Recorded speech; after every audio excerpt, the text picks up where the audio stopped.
اعلیٰ حضرت امام احمد رضا خان فاضل بریلوی رضی اللہ تعالیٰ عنہ نے اس روایت کو نقل فرمایا اور فرماتے ہیں سلمہ بن اکوع سے پوچھا گیا تمہیں خوف نہیں تھا، ڈر نہیں تھا؟ 400 لوگوں کو اکیلے دوڑاتے چلے گئے، مدینے سے باہر بھی چلے گئے، تو جانتے ہیں کون سی طاقت تھی ان کے پاس، سلمہ بن اکوع کے پاس، جو ان کو خوف سے آزاد کر رکھی تھی۔ فرماتے ہیں ایک بار رسول اللہ صلی اللہ علیہ وسلم صحابہ سے بیعت لے رہے تھے، ہاتھ میں ہاتھ لے کر بیعت کر رہے تھے، تو سب حضور کے پاس ہاتھ دے رہے تھے، بیعت کر رہے تھے۔ حضور نے مجھ سے کہا سلمہ بن اکوع آ جاؤ، تم بیعت کر لو میرے ہاتھ پر۔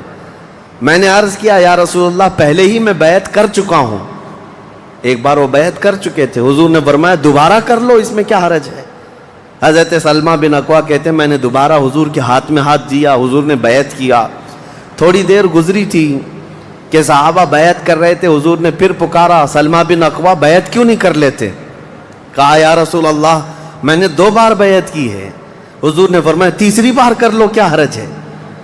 وہ حضرت سلمہ بن اکوع کہتے ہیں میں نے اپنا ہاتھ رسول اللہ کے ہاتھ میں تیسری بار دیا اور بیعت کیا، اور اس کے بعد جب نکلا حضرت سلمہ بن اکوع کہتے ہیں مجھے اس ہاتھ پر اتنا بھروسہ تھا کہ دنیا کی ہر طاقت کو دھول چٹا سکتا تھا، کہ رسول اللہ کے ہاتھ میں دیا ہوا ہاتھ ہے۔ ان کے پاس جو بے خوف ہونے کے لیے کوئی دولت تھی نا، بے باک ان صحابہ کو اگر کوئی چیز بناتی تھی تو یہی چیز ہے عشق مصطفیٰ، محبت مصطفیٰ، جس کو بریلی کے امام نے فرمایا ہے خوف نہ رکھ رضا ذرا تو ہے عبد مصطفیٰ، تیرے لیے امان ہے، تیرے لیے امان ہے۔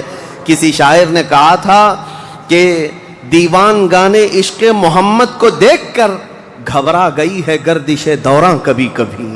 حضور کے عاشقوں کو دیکھ کر کے دنیا کی طاقتیں بھی گھبرا جاتی تھیں کہ ان کے پاس ہے کون سی طاقت۔ تو یہ جو چھوٹی سی جنگ واقع ہوئی اس کو ذات القرد کہتے ہیں۔ اس کے 3 دن کے بعد ہی خیبر کی جنگ شروع ہو گئی تھی۔ اب خیبر پر ہم آتے ہیں۔ خیبر کیا ہے؟ تقریباً مدینہ طیبہ سے 320 کلومیٹر دور یا 300 کلومیٹر کے قریب ایک بستی ہے جس کو خیبر کہتے ہیں۔ خیبر یہودیوں کا گڑھ ہے، یہودیوں کا مرکز، اور اس وقت سے لے کر کے حضور صلی اللہ تعالیٰ علیہ وسلم کی مدینہ طیبہ آمد سے بھی کافی پہلے سے خیبر میں یہودیوں نے ایسا اپنا وہ جمایا ہوا تھا کہ پورے عرب کے سب سے بڑے مالدار یہودی خیبر میں رہتے تھے، اور جنگی طاقت بھی سب سے زیادہ ان کے پاس تھی، اور غرور اور گھمنڈ اتنا تھا، پیسوں پر بھی اور جنگ پر بھی، طاقت پر بھی، کہ وہ کسی کو بھی ڈرا دیتے تھے۔ اور جب سے نبی پاک صلی اللہ علیہ وسلم مدینہ طیبہ آئے ان کی دشمنی اتنی بڑھ گئی تھی کہ آپ کو معلوم ہونا چاہیے کہ جو جنگ خندق ہوئی تھی اس کا واقعہ بھی میں نے تفصیل سے بتا دیا۔ مدینہ طیبہ جنگ خندق جس وجہ سے ہوئی اس کا سبب یہودی تھے۔ یہودیوں نے مکہ کے کافروں کو، مشرکوں کو، نجد کے کافروں کو سب کو جمع کیا تھا اور پانی کی طرح پیسہ بہایا تھا جنگ میں۔ 12,000 لوگوں کو رسول اللہ کے خلاف اکٹھا کیا تھا یہودیوں نے۔ یہ خیبر کے یہودی تھے، کیونکہ نبی پاک صلی اللہ تعالیٰ علیہ وسلم جب تشریف لائے تھے 2 قبیلے یہودیوں کے مدینے میں آباد تھے، بنو نذیر اور بنو قریظہ۔ آپ کو میں نے سیرت کے بیان میں یہ بھی بتا دیا تھا، اور یہ دونوں قبیلوں نے حضور صلی اللہ علیہ وسلم کے ساتھ غداری کی تھی، وعدہ خلافی کیا، معاہدہ جو تھا اس کو توڑ دیا۔ اس کی وجہ سے ان یہودیوں کو جو مدینے میں رہتے تھے جلا وطن کر دیا گیا تھا، نکال کر باہر کر دیا گیا۔ تو جتنے مدینے سے نکالے ہوئے یہودی تھے وہ سب خیبر میں جا کر جمع ہو گئے تھے۔ خیبر میں جا کر کے ان لوگوں نے اڈا بنا لیا تھا، اور ڈیلی ان کی صرف اور صرف یہی منصوبہ بندی ہوتی تھی کہ محمد صلی اللہ علیہ وسلم اور ان کے ساتھیوں کو کیسے مارا جائے، کیسے قتل کیا جائے۔ کوئی بھی دور دراز سے اگر چھوٹی سی دشمنی رکھتا تھا رسول اللہ سے تو یہ یہودی خیبر کے پورا کا پورا مال ان کے پاس بھیجتے اور ان کو کھڑا کرتے کہ تم جاؤ، ہم سپورٹ میں ہیں، ہم سپورٹ کریں گے۔ ساری جنگوں میں مشرکوں کا سپورٹ کرتے تھے۔ اب میں آپ کو بتاؤں جن کے دلوں میں اتنا زہر بھرا ہوا تھا رسول اللہ صلی اللہ علیہ وسلم کی دشمنی کا، اب ان لوگوں نے دیکھا کہ یہ اب ان کی طاقت بڑھتی جا رہی ہے، اور بادشاہوں کو تک ان لوگوں نے اسلام پیش کر دیا، اور اسلام اب مکہ مدینے کا نہیں رہ گیا، اب تو ایران بھی چلا گیا ہے، مصر بھی چلا گیا ہے، حبشہ بھی چلا گیا ہے، یمن بھی چلا گیا ہے۔ تو ان کے پیٹ کا درد اور بڑھ گیا، ان لوگوں نے پھر اب فیصلہ کرنا شروع کیا کہ اب سارے لوگوں کو جمع کرتے ہیں. ایک قبیلہ تھا بنو غطفان، یہ مشرکوں کا قبیلہ تھا اور وہ جنگی طاقت بہت زیادہ رکھتے تھے. اس وقت عرب میں وہ نڈر مانے جاتے تھے. یہودیوں نے ان کو بلا کر کے جنگ کا پلان کیا کہ مدینے پر اچانک چڑھائی کریں گے اور تہس نہس کر کے رکھ دیں گے، کسی کو خبر بھی نہ ہو، پورے مدینے کی اینٹ سے اینٹ بجا دیں گے. انہوں نے پلان کیا راتوں رات، لیکن مخبر صادق رسول اللہ صلی اللہ تعالیٰ علیہ وسلم کا حال یہ ہے، اور کوئی غیب کیا تم سے نہا ہو بھلا. نبی پاک صلی اللہ تعالیٰ علیہ وسلم کو خبر ہوئی کہ یہودیوں نے میٹنگ کی ہے اور راتوں رات مدینے پر چڑھائی کرنے والے. دوسرے دن حضور پاک صلی اللہ تعالیٰ علیہ وسلم نے صحابہ کو جمع کیا، تو جتنے صحابہ تھے سب جمع ہو گئے. تقریباً 1600 صحابہ تھے. کتنے؟ 1600 صحابہ. 1600 صحابہ مدینہ طیبہ سے نکل پڑے حضور کے ساتھ کہ ان یہودیوں کو خیبر سے نکلنے سے پہلے ان کا راستہ ہم روکیں گے کہ مدینے پر کوئی بھی چڑھائی نہ کر سکے. جب رسول اللہ صلی اللہ علیہ وسلم صحابہ کو لے کر چل پڑے، چال الٹی پڑ گئی. یہودیوں نے یہ سوچا تھا کہ مدینے پر اچانک حملہ ہوگا، کسی کو کانوں کان خبر نہیں ہوگی، لیکن ایسا ہوا کہ 8 دن کے بعد اچانک حضور خیبر پہنچ گئے، ان کو کانوں کان خبر بھی نہیں ہوئی. نبی پاک صلی اللہ تعالیٰ علیہ وسلم صحابہ کے ساتھ جب پہنچے، صبح ہو رہی تھی، خیبر کی وادیوں میں حضور داخل ہو رہے تھے. تو یہودی اپنے اپنے کھیتوں میں کام کرنے کے لیے جا رہے تھے. جیسے ہی مدینے کی فوج کو دیکھا، ہیبت طاری ہو گئی، الٹے قدم اپنے قلعوں میں واپس بھاگتے رہ گئے اور چیخ مارتے رہ گئے کہ محمد بھی آئے ہیں اور مسلمان بھی آئے ہیں. حضور صلی اللہ علیہ وسلم نے ان کی چیخ و پکار کو سنا تو ایک جملہ فرمایا. حضور صلی اللہ علیہ وسلم فرماتے ہیں، جن کافروں کی وادی میں ہم اتر پڑے ان کی صبح خراب ہو ہی جاتی ہے، اور یہ خیبر اب برباد ہوگا. حضور کے الفاظ تھے، جملہ نکلا. صحابہ کرام اتنی جوش سے نعرہ لگا رہے تھے کہ یہودیوں کے سارے قلعے صحابہ کی آواز سے گونجنے لگ گئے. خیبر میں 8 قلعے تھے، 8 مشہور قلعے. انہوں نے بہت مشہور اس وقت کی طاقتور یعنی عمارتیں ایسی بنا رکھی تھیں کہ ان کا یقین تھا کہ کوئی ان قلعوں کو توڑ نہیں سکے گا. اور حد تو یہ ہے کہ آج 1400 سال گزر گئے، ابھی بھی وہ قلعے موجود ہیں، آج بھی موجود ہیں خیبر میں. وہ قلعوں کے باقیات، کھنڈرات ابھی بھی موجود ہیں. اب آپ اندازہ کریں کہ 14 صدیاں گزرنے کے بعد اب بھی وہ قلعے ہیں تو اس وقت کتنے محفوظ رہے ہوں گے، کتنے مضبوط رہے ہوں گے. ان کو بڑا غرور تھا. 8 مشہور قلعے تھے، قلعہ ناعم، قلعہ نطات، قلعہ قموس.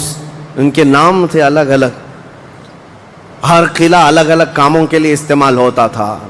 اب نبی پاک صلی اللہ تعالیٰ علیہ وسلم خیبر جب پہنچے، 1600 صحابہ ہیں. اب سنیے، ایک قلعہ ناعم تھا جس میں سارا ذخیرہ تھا، کھانا پانی اور سب کچھ وہاں پر تھا، اور اس کی ذمہ داری سلام بن مشکم نام کا ایک یہودی، وہ بہت ہی بغض و عداوت میں بھرا ہوا یہودی تھا، اس کے ذمہ تھی. اور قلعہ قموس جو سب سے بڑا قلعہ تھا، اس کی ذمہ داری مرحب نام کے یہودی کے پاس تھی. اور مرحب وہ شخص ہے جس کے بارے میں مشہور تھا کہ وہ 1000 لوگوں سے تنہا لڑ سکتا ہے. 1000 انسانوں کی طاقت تھی جس کے پاس، اس کا نام مرحب تھا. پورے خیبر کے یہودی اس سے ڈرتے تھے.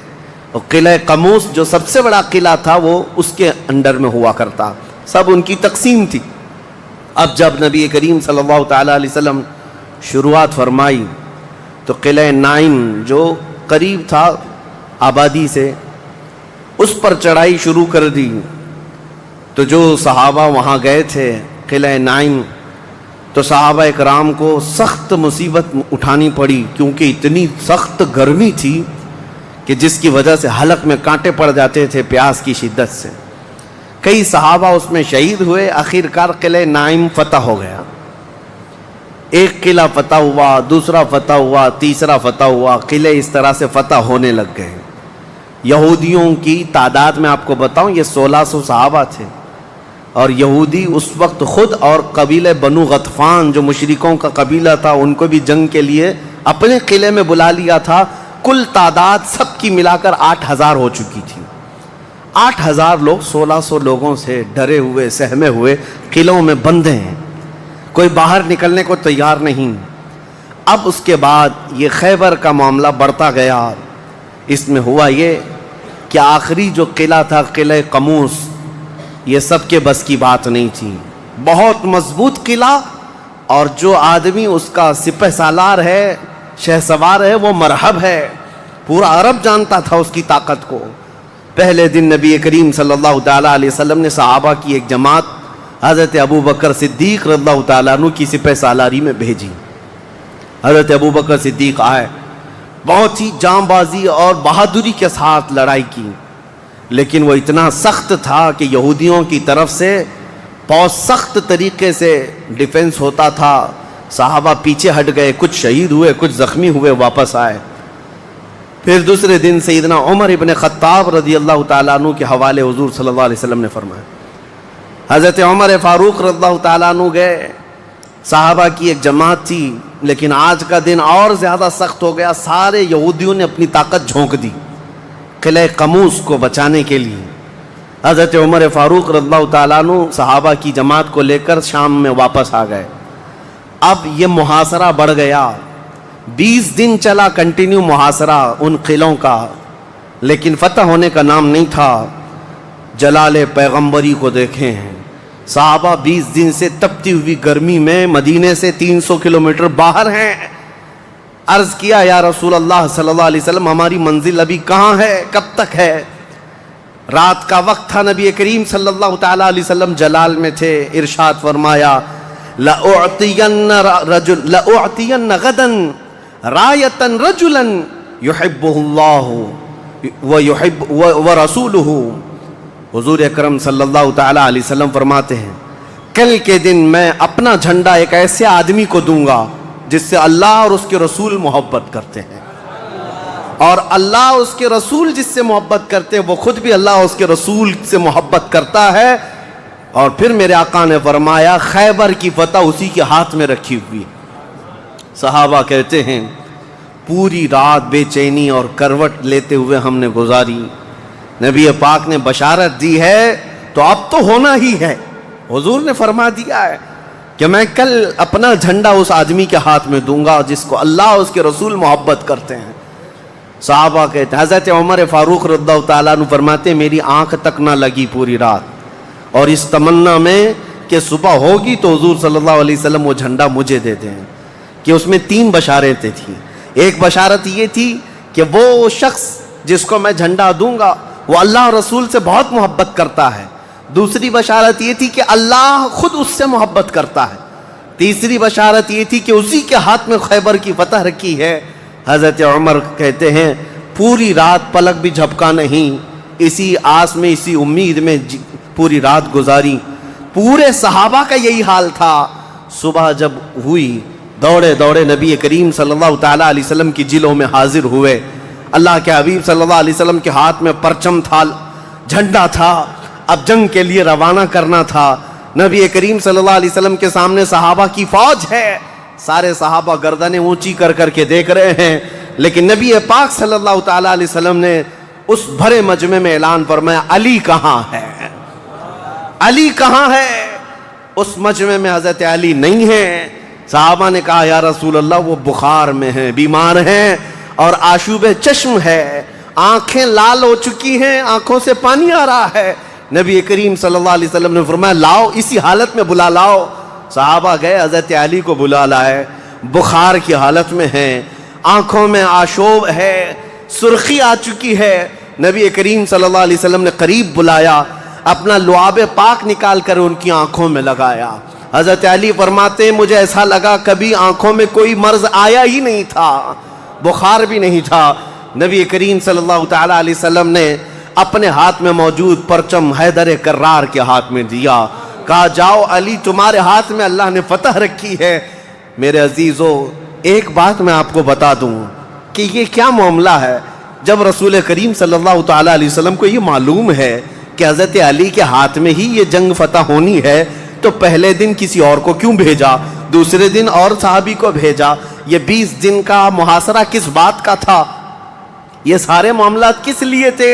ایک بات یاد رکھیں، فتح اسلام کے حق میں ہے اور غالب اسلام ہو کر رہے گا، لیکن قدرت کا قانون یہ ہے، جیسے معراج میں بھی آپ کو معلوم ہے نمازیں تو 5 ہی ہونی تھی، لیکن 9 مرتبہ حضور صلی اللہ علیہ وسلم کو آنا جانا کیوں رکھا گیا؟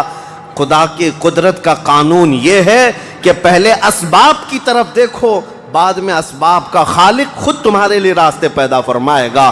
جنگ تو فتح ہونی ہی ہے، لیکن تمہیں اسٹرگل کرنا پڑے گا، میدان میں مشکلیں اٹھانی پڑیں گی، بعد میں فتح تو تمہارے ہاتھ میں اللہ نے دی ہے.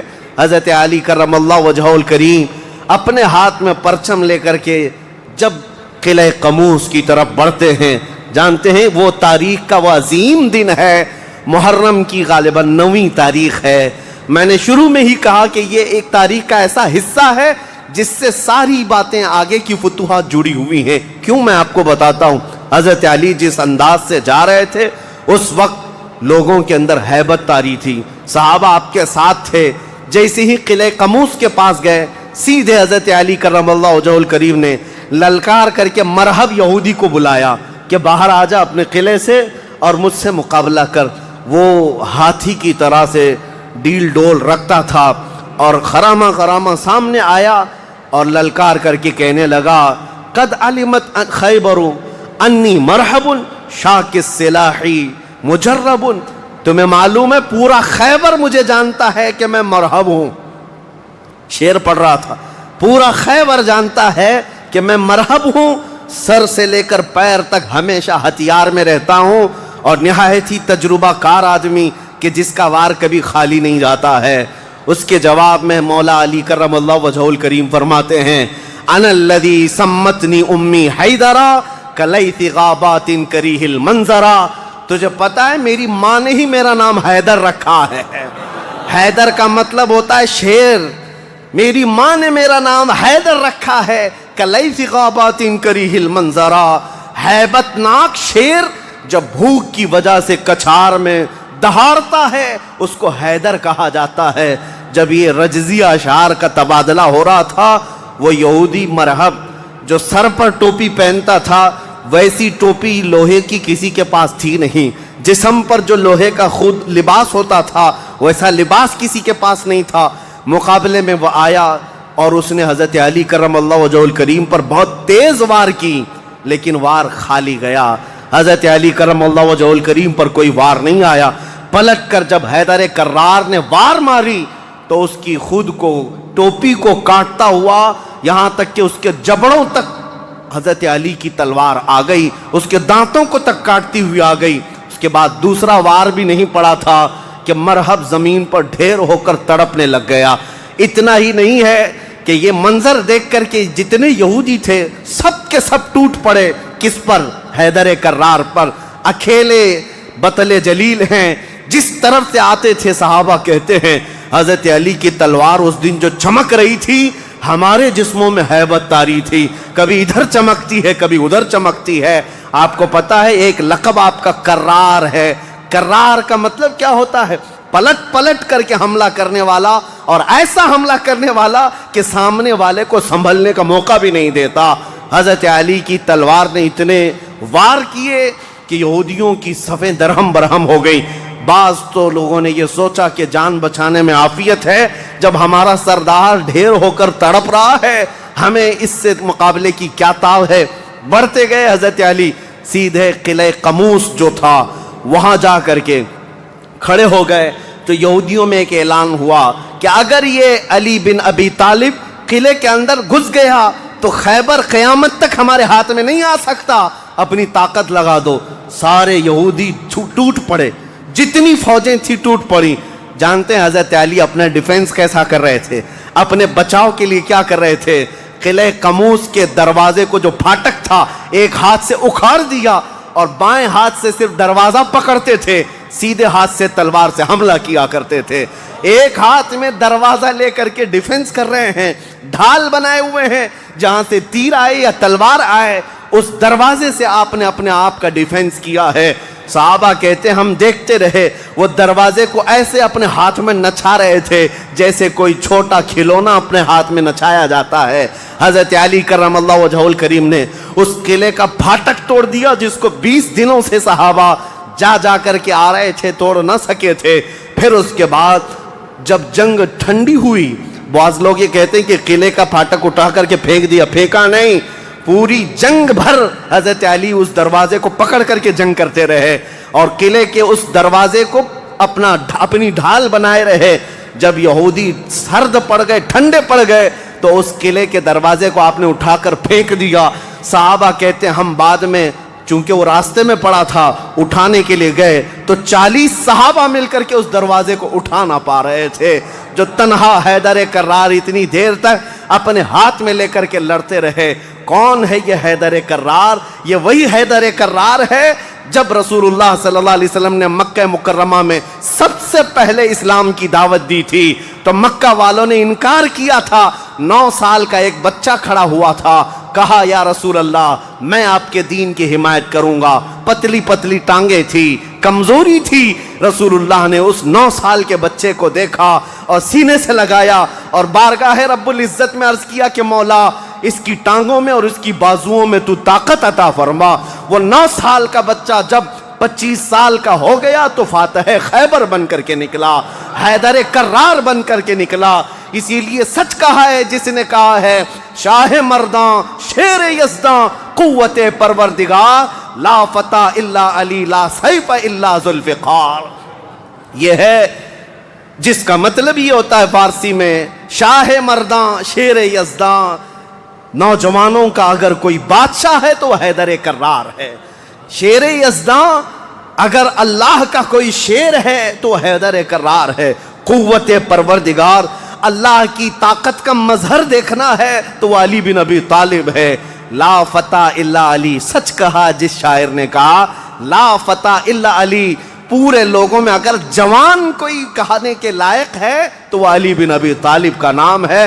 لا سیف الا ذوالفقار، اور دنیا میں اگر کسی تلوار کو تلوار کہلانے کا حق ہے تو وہ ذوالفقار حیدری کا نام ہے۔ عزیزان گرامی وقار، یہ خیبر فتح ہوا، جیسے یہ خیبر فتح ہوا صحابہ میں اتنا جوش بھر گیا تھا، نہ قلعہ قموس باقی رہا نہ مرحب باقی رہا۔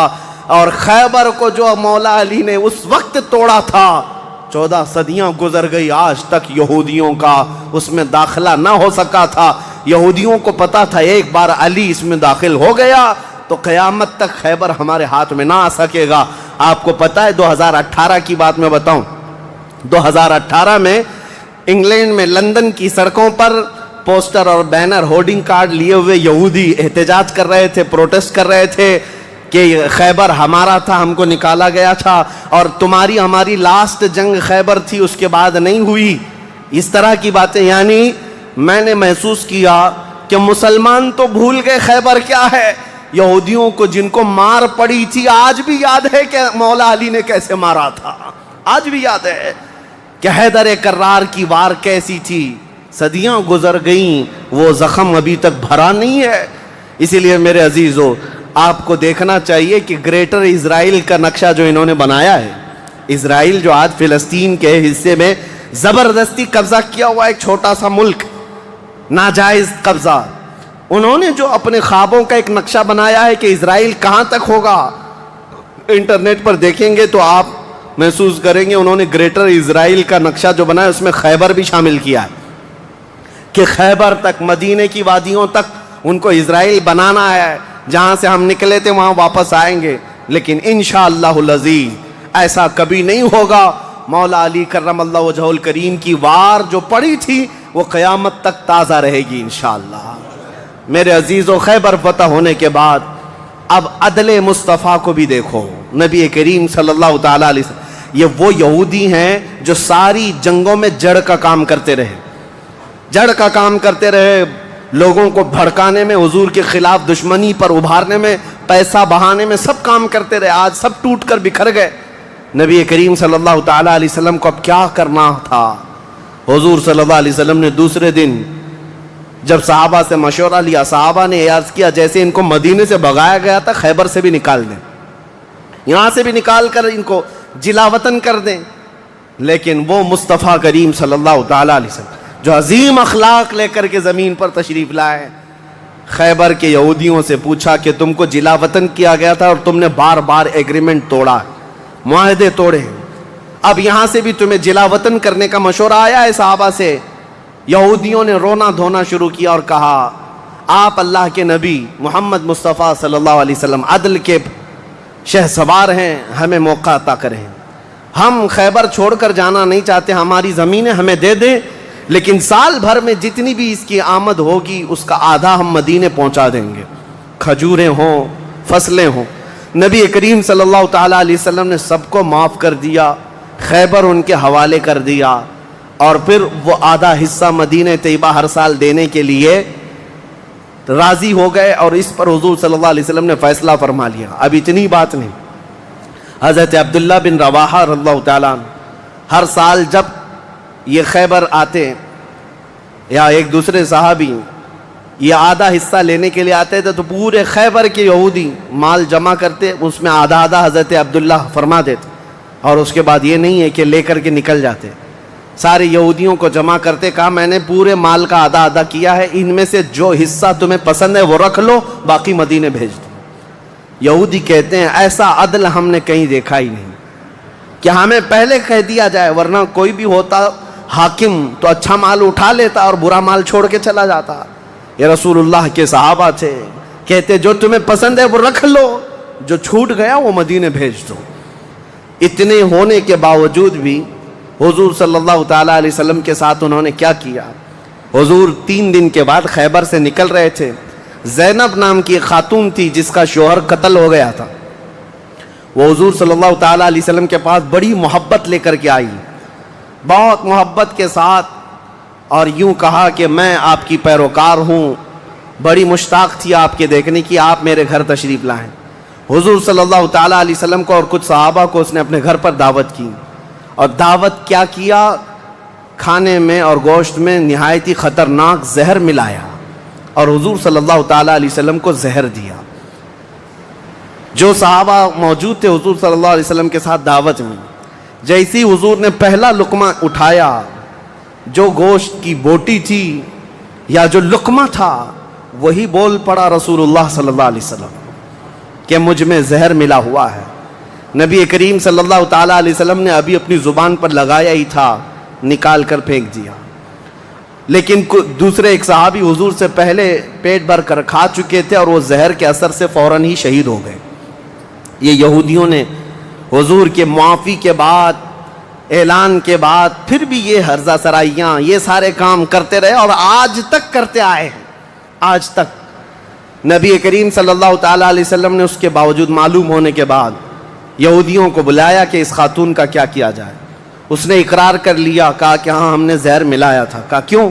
کہا ہم یہ دیکھ رہے تھے اگر آپ اللہ کے سچے رسول ہیں تو آپ کو خبر ہو جائے گی، ورنہ ہم کو آپ سے نجات مل جائے گی، ہم بچ جائیں گے، آپ زہر سے ختم ہو جائیں گے. نبی کریم صلی اللہ تعالیٰ علیہ وسلم تو زہر کے اثر سے کچھ نہیں ہوا اور حضور بچے اس زہر سے، لیکن ان یہودیوں میں سے کوئی بھی اسلام کی طرف آیا بھی نہیں. نبی کریم صلی اللہ تعالیٰ علیہ وسلم نے اس خاتون سے بدلہ نہیں لیا، اسے معاف کر دیا. اپنی ذات کے لیے حضور نے کبھی بدلہ لیا ہی نہیں.